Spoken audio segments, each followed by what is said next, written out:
So recently I've been getting this question a lot as to like what I'm filming with or what kind of gear I'm using. So today we're going to tackle one piece of that, and that's my camera. So I shoot on a Sony a6300. This camera is 4 years old. I got mine about 2 years ago, but they released in 2016. It has a 24 megapixel sensor. We'll preview. It's a crop sensor body, so it's not a full frame camera or anything like that. You can shoot 4K video at 24 frames per second, 30 frames per second. 24 is like the standard, I feel like. You can also shoot 120 at 1080, so just your normal HD 120 frames per second, so that's slow motion for everybody that's kind of looking at getting into these cameras. And then if you like to take burst photos or anything to that extent, like sports photography, maybe it's wildlife moving quickly, it shoots at 11 frames per second, so you can do a burst for that long. The body is also weather sealed. I've used this camera here in Utah in the winter, during the snow, during rain, Florida where it's super hot, humid, and also Costa Rica, just kind of different tropical environments. So I feel like I've got some experience with this body, and I know that it's weather sealed, and it honestly, for what it is super tough. This is just a quick release plate, not part of the camera. But okay, so that's like the full size of the body. You have a articulating screen. That's probably one of my gripes. No flip LCD. It's a little annoying, but whatever. So what's it actually like to use this camera? Right, for the size, it's like I said, it's amazing. The grip is just enough to where you can kind of get a solid feel for it. It's on there, like I'm not gonna drop it. It's deep enough to where my fingers can really clamp in, but not so big that, I mean, it's like overpowering or anything like that. You can fit this camera in your pocket. I typically don't use the viewfinder. It's an electronic viewfinder. I usually just use the LCD screen. I actually have it switched off. There's like a sensor here that'll switch between them as you put your eye to the screen. The only time I really use it is for portraits or sometimes certain types of photography, stuff like that. It's great. It's super sharp inside the screen. In the past, I have had some issues with overheating, just a little bit in Florida when I was down there. Nothing like hindering what I was doing, but it was just a tad frustrating. So that's something to look out for if you do live in like a hotter environment or maybe tropical. It does overheat. Also, the other thing is these batteries are super small. So they'll last, I mean, I have 5 batteries, something like that. Buy extra batteries if you're gonna buy this camera. And so, like I said, if you vlog like me, obviously there's no flip LCD, so you're doing everything just kind of off of how it looks. What I usually do is put a wide lens on, just try and put myself in the center of the camera, center of the lens, and hope for the best. Honestly, this autofocus on this camera is really good, so I've never really had a huge issue with missing focus or being out of focus when I'm talking, anything like that.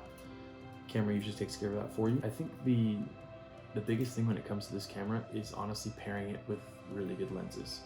You've got a nice sensor in here, and to take advantage of that, you want to have the right lenses, right?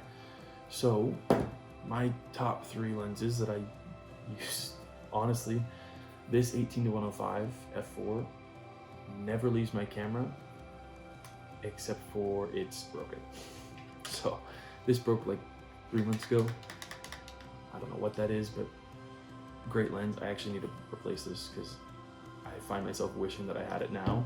What I use right now is the kit lens. It's a 16-50 and it's stabilized, so it's good for vlogging as far as like walking shots and things like that, because the a6300 does not have in-body stabilization.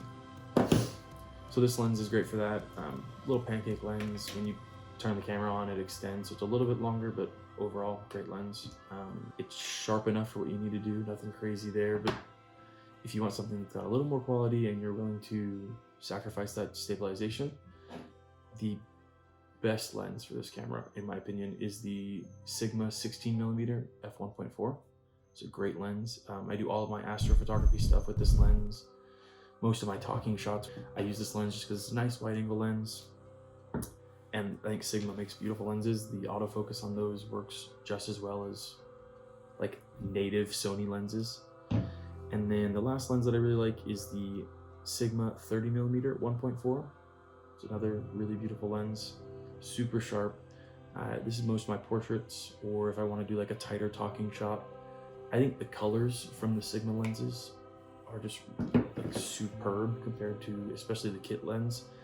The 18-105 is great because it's an all-around, you can get any type of shot lens, but those two are a little more specific and I like to use them in certain areas.